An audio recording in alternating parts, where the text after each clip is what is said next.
Good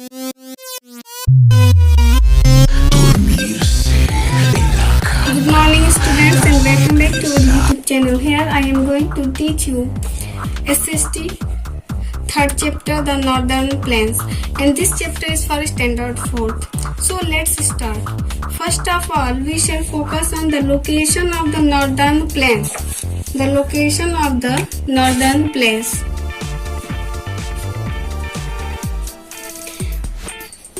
तो हम जब भारत का बारे में पढ़ेंगे तो पहला जो हमारा इसमें जो थर्ड चैप्टर है वो किसके बारे में, उत्तरी मैदान के बारे में।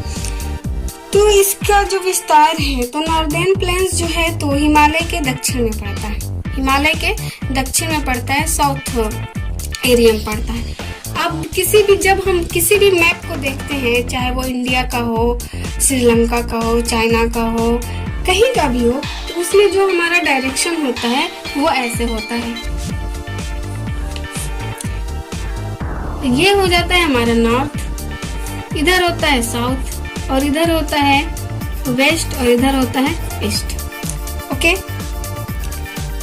तो अगर हम बात करते हैं कि जो हमारे उत्तरी प्लेन्स हैं, जो उत्तरी मैदान है, वो कहाँ पड़ते हैं, हिमालय के दक्षिणी साइड में। कहाँ किधर पड़ते हैं, हिमालय के दक्षिण साइड में। अब हम इधर देखते हैं तो हमारे हिमालय पर्वत की जो मेन श्रृंखला है वो कहाँ पर है, यहाँ पे है, और इसकी श्रृंखलाएं इधर से लेकर यहाँ तक में फैली हुई हैं। The flat and fertile plains are located exactly between the Himalayan region and the Deccan Plateau. हमारे जो ये यहाँ की जो भूमि पाई जाती है, यहाँ के जो मैदान है वो बहुत क्या है, उपजाऊ हैं। तो ये जो उपजाऊ मैदान है वो एग्जैक्टली कहाँ लोकेटेड है, तो दक्कन के पठार और हिमालय पर्वत का जो क्षेत्र है, तो हिमालय के क्षेत्र और दक्कन के पठार का जो क्षेत्र है उसके बीच में इसका लोकेशन है। किसका लोकेशन है, तो नॉर्दर्न प्लेन्स का। अंडरस्टैंड। अब इसका हम पूरा विस्तार अगर बताते हैं तो they stretch from Punjab in the west to Assam in the east. तो यह पश्चिम में पंजाब और पूरब में असम तक फैला हुआ है। ठीक है, अगर हम पूरब साइड की बात करते हैं तो इधर हमारा क्या पड़ता है, असम। इसकी जो हमारा पूरब से लेकर पश्चिम से लेकर पूरब तक जो नॉर्दर्न प्लेन्स का जो टोटल विस्तार है वो कितना है, 2400 किलोमीटर। कितना है, तो 2400 किलोमीटर तक इसका पूरा विस्तार है नॉर्दर्न प्लेन्स का।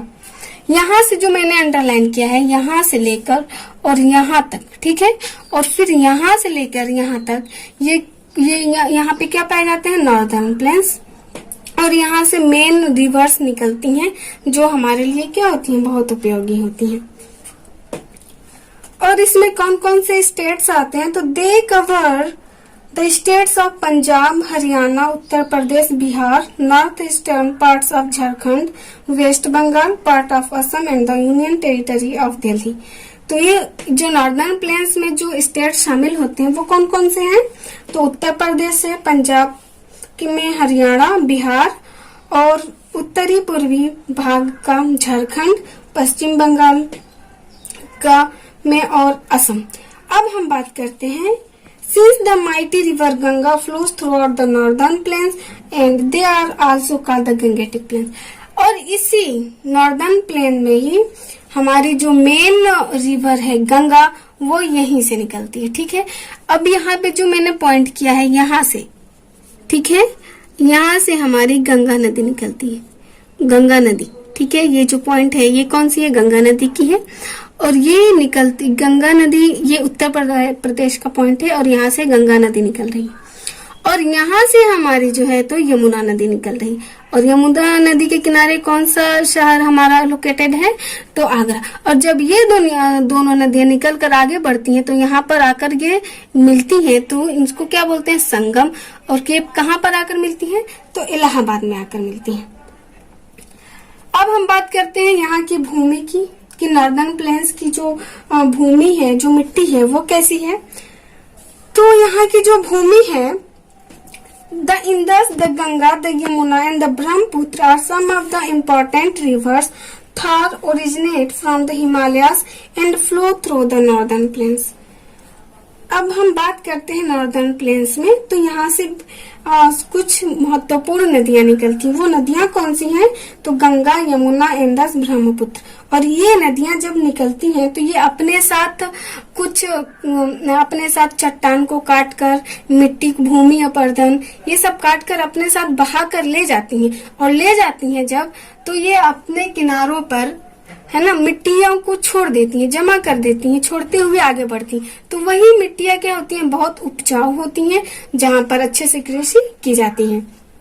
तो यही रीजन है कि यहाँ पर मेन नदियां निकलती हैं जो अपने साथ मिट्टी को बहा कर ले जाती हैं।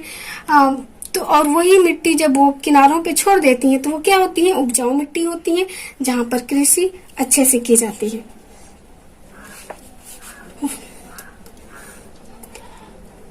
और यहाँ की जो मिट्टी है, जो नदियों के द्वारा मिट्टी लाई गई, छोड़ दी जाती है अपने किनारों पे, वो छोड़ देती हैं, तो उस मिट्टी को क्या कहा जाता है? एलुवियम। एलुवियम कहा जाता है। इसका मतलब होता है तलछट मिट्टी, मतलब तल की कटी हुई मिट्टी होती है।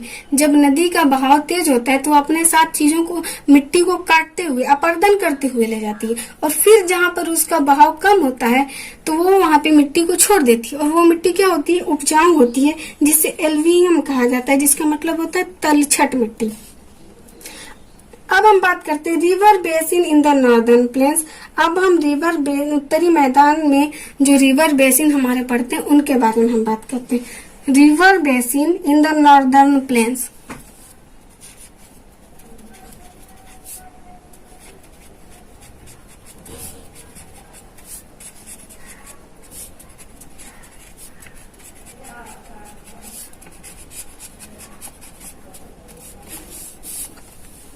ठीक है, तो a river basin is an area of land watered by a river and its tributes.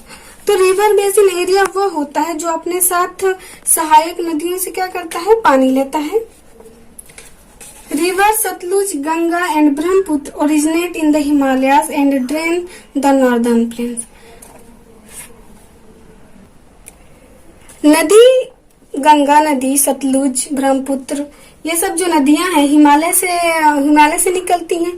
और ये कहाँ से निकलती हैं? तो उत्तरी मैदान से होकर ही आगे बढ़ती हैं। तो ये जो नदियां हैं अपने साथ क्या रखती हैं? बर्फ रखती हैं। बर्फ से बनी हुई नदियां होती हैं ना, क्योंकि हिमालय पर्वत पे क्या होता है? बर्फ ही बर्फ होता है। और जब वो बर्फ पिघल कर धीरे धीरे आगे बढ़ता है तो वो किसका रूप लेता है? नदी का रूप लेता है। तो जो हिमालय पर्वत के एरिया में जब ये नदियों का विस्तार होता है, वो नदियां होती हैं, तब तक तो वो क्या कहलाती हैं? ग्लेशियर कहलाती हैं, जिनमें थ्रू आउट द ईयर क्या होता है? बर्फ जमा होता है। They divide the northern plains into 3 river basin namely. और उत्तरी मैदान का जो रिवर बेसिन है उनको मेनली 3 पार्ट में डिवाइड कर दिया गया है। पहला है सतलुज बेसिन, दूसरा है गंगा बेसिन और थर्ड है हमारा ब्रह्मपुत्र बेसिन। इसमें पहला हमारा क्या आ जाएगा? The Sutlej basin.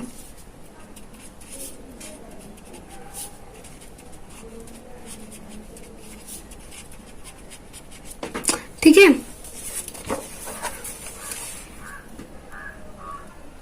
और ये जो सतलुज बेसिन है यह उत्तरी मैदान के पश्चिमी भाग में स्थित है। ठीक है, और सतलुज नदी की जो अपने साथ जो मेन सहायक नदियां होती हैं वो कौन कौन सी नदी हैं? रिवर बीज नदी है जो दक्षिणी पश्चिमी की पंजाब में दक्षिण पश्चिम की तरफ होकर बहती है। और ये अपने साथ किस नदी को ज्वाइन करती है? कौन सी नदी है? वो इंदस नदी को पाकिस्तान में ज्वाइन करती है। ये जो बीज नदी है वो दक्षिणी पश्चिमी क्षेत्र में पंजाब में की ओर बहती हैं और ये आगे चलकर पाकिस्तान में इंदस नदी से जुड़ जाती हैं। और जो इंदस नदी है वो फाइनली कहाँ जाकर गिरती है? तो अरब सागर में गिरती है। कहाँ जाकर गिरती है? तो अरब सागर में जाकर के गिरती है। Haryana and Punjab are 2 state that fall in the Sutlej river basin. Haryana और पंजाब ऐसे 2 राज्य हैं